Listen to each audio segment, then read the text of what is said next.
Esse é mais um vídeo do canal Cortes Edificantes, que é o canal que traz todos os dias um pouco mais da palavra do Senhor para sua vida. Então já deixa seu like e se inscreva no canal para ficar por dentro dos próximos vídeos. Quer ver?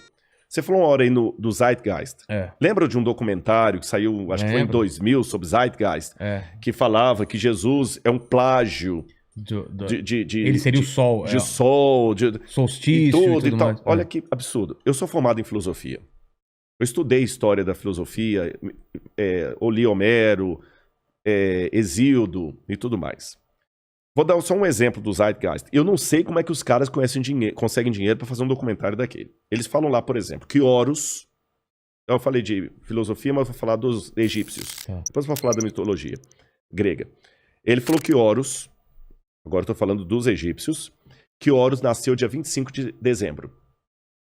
Que Horus era filho de Ísis, uma virgem. Que Horus reuniu 12 discípulos em torno dele. Que Horus ressuscitou um homem chamado Lazaria. E que Horus, depois de morto, ressuscitou.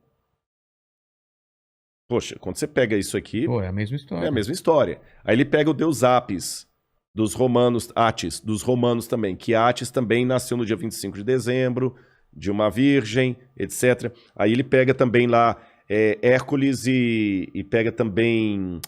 Dioniso, deus do vinho, que Dioniso também nasceu no dia 25 de dezembro, filho de uma virgem, e que Dioniso também celebrou a sua morte com o vinho, que era o deus do vinho. Cara, quando você pega isso aqui, realmente parece que o evangelho foi um plágio. Foi um recorte de várias histórias.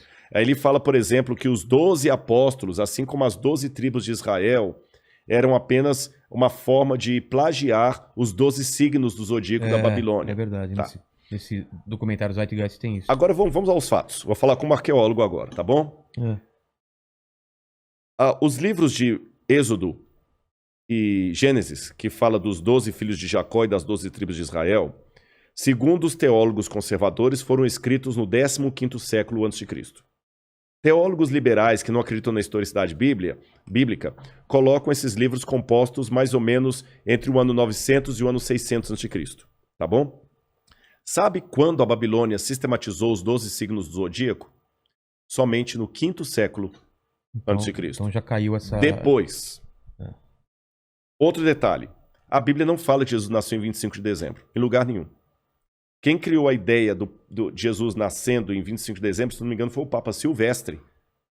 Estabeleceu o nascimento de Jesus no solstício de inverno, que era 25 de dezembro. A Bíblia não fala que era isso.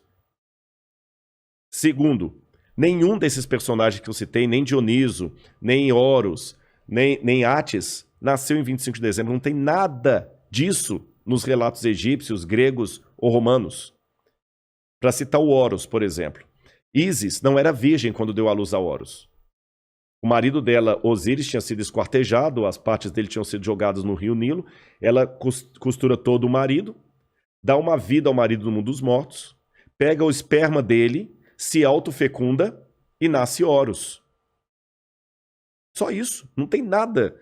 Então o pessoal vai fazendo essa coisa toda, conexão e compra e tudo, a Lilith mesmo, é uma coisa medieval, acho do 15º século. O pessoal parece que lá no passado, aí vem toda aquela teoria da conspiração, não, é porque esse era o livro verdadeiro que a igreja tirou, que a igreja baniu. Veja bem, eu não sou católico, eu não teria nenhuma razão, sou adventista, eu não teria razão nenhuma para fazer aqui uma apologia à igreja católica, mas eu vou fazer academicamente.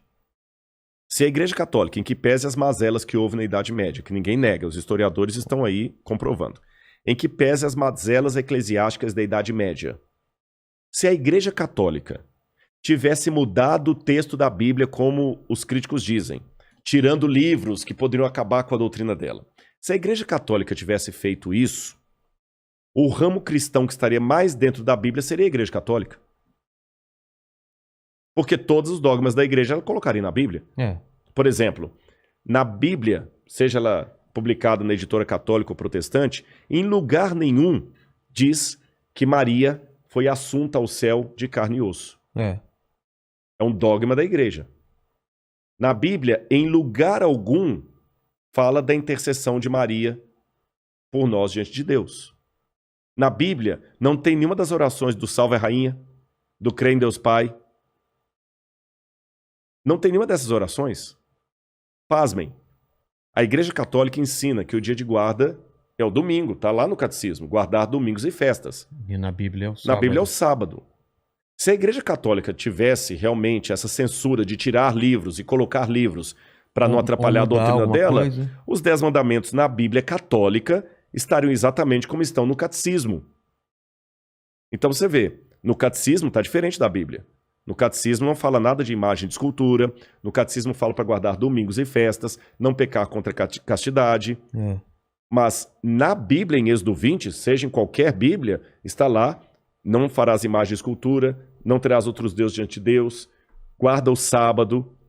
Se a igreja tivesse mudado, os mandamentos teriam sido alterados. Ela teria metido a Ave Maria lá dentro da Bíblia. Que a única parte da Ave Maria que está na Bíblia é quando o anjo vira para Maria e fala assim, salve agraciada, que em latim você diz Ave Maria.